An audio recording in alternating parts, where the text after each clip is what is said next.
Welcome to the Informed Performance podcast. This mini episode is going to be the first of many episode highlights where we bring you a key segment of a full episode that we feel has particular insight and value.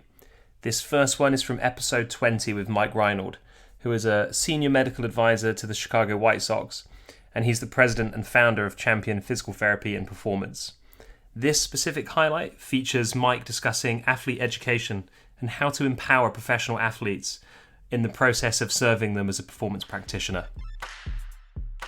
This episode of the Informed Performance podcast has been sponsored by VALD Performance, makers of the Forceframe. Used by health and performance professionals for assessing and improving performance and rehabilitation, the Forceframe is a powerful solution for quickly and accurately testing isometric strength and imbalances. In addition to testing athletes, the Forceframe is also used to maintain and improve strength, offering over 130 isometric training protocols. As a portable and easy-to-use system, the Forceframe is designed to ensure every measurement can be accurately and reliably measured, time after time again. To learn more about the Forceframe, visit our sponsor, VALDperformance.com. Informed Performance is a proud partner of HUMAC NORM by CSMI. Are you using your Cybex, BioDecks or HUMAC isokinetic system to its fullest potential? Most machines are used 90% for training and 10% for testing. If this is not you, check out the free online course Isokinetics 101 for the classroom by CSMI. In 90 minutes, you will learn how isokinetic machines are used in the clinic for testing and to improve range of motion, stability, control, and strength. If you need CEUs, earn 8 CEUs by signing up and completing our full online course Isokinetics 101 online. This course is approved for PTs, PTAs, and ATCs. To find out more, visit humacnorm.com and head to resources. You're listening to the Informed Performance podcast, and this highlight clip is with Mike Reinold from episode 20. You know, across the ranks of professional sport, there's some brilliant people across the different teams and leagues, and you know, our knowledge and our understanding of performance in sports medicine improves year on year. And equally, our resources, our technology, and our understanding of the data, etc., also becomes more sophisticated. But we don't always have more time when we're in those environments. I saw that you recently tweeted that you spent 2 weeks at spring training, not just evaluating, treating, and training, but also educating and empowering athletes to optimize themselves. I'm really interested. Could you kind of provide some context behind that and where that came from?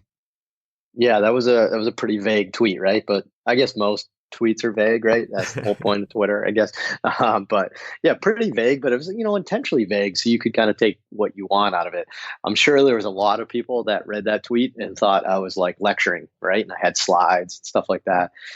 There's probably other people that just, kind of got probably my built-in message there was that, yes, I was performing those things, but I was educating during the process. And I think that was kind of my main point. I think a lot of people got that, but people definitely thought I was like didactically, educating people like with presentations and stuff. But the way I approach working with my athletes is I don't take for granted that they know everything we know, the science, the data that we're seeing every day from the metrics that we get, just like observing them and acquiring just, different tests from them over time.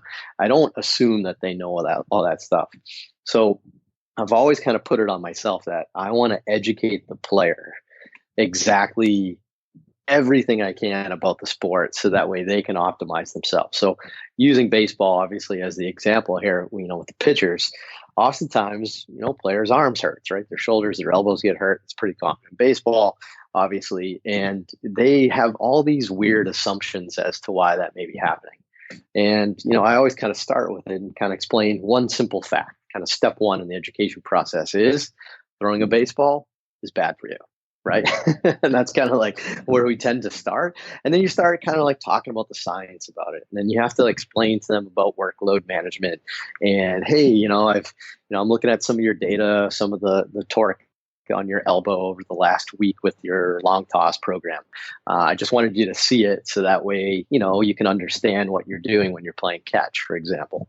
So for me, I've always like really tried to empower the person. I want to teach them everything I know about the sport and the science of that sport, so that way they can understand it, and that way they can then make the decisions down the road on what's best for them.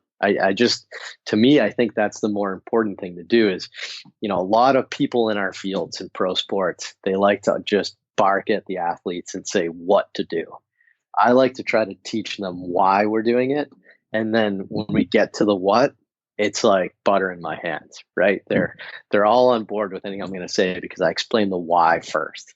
So we always start with why. And I think that's kind of my main point of that tweet was give them the why, the science behind these things. Maybe why you should do this on a certain day, or maybe why you feel this, the day after you pitch, for example, and kind of build from there. I think that's really what I meant by educating the players. Yeah.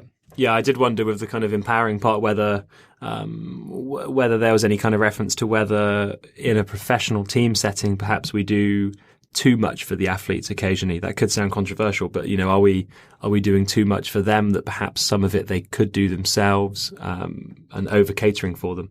Yeah, I mean, there's definitely a catering thing, right? But it's, kind of, get back to like the beginning of your question a little bit when you kind of said there's just like a ton of data now, right? And what do we do with all this data? I guess is the question.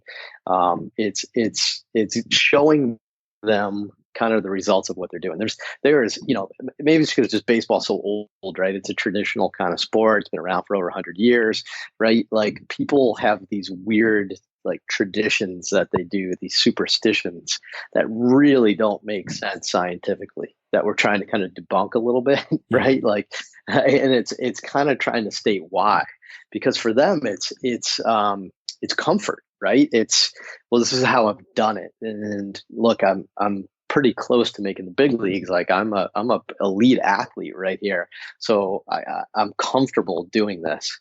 Where we then have to say like, yes, that's great, but I'd like you to be comfortable doing this for 10 more years, right? So that's kind of how we apply it. Yeah, I guess you create a more informed athlete, you have better conversations, and I guess their reasons when they come to you are more educated and refined as well.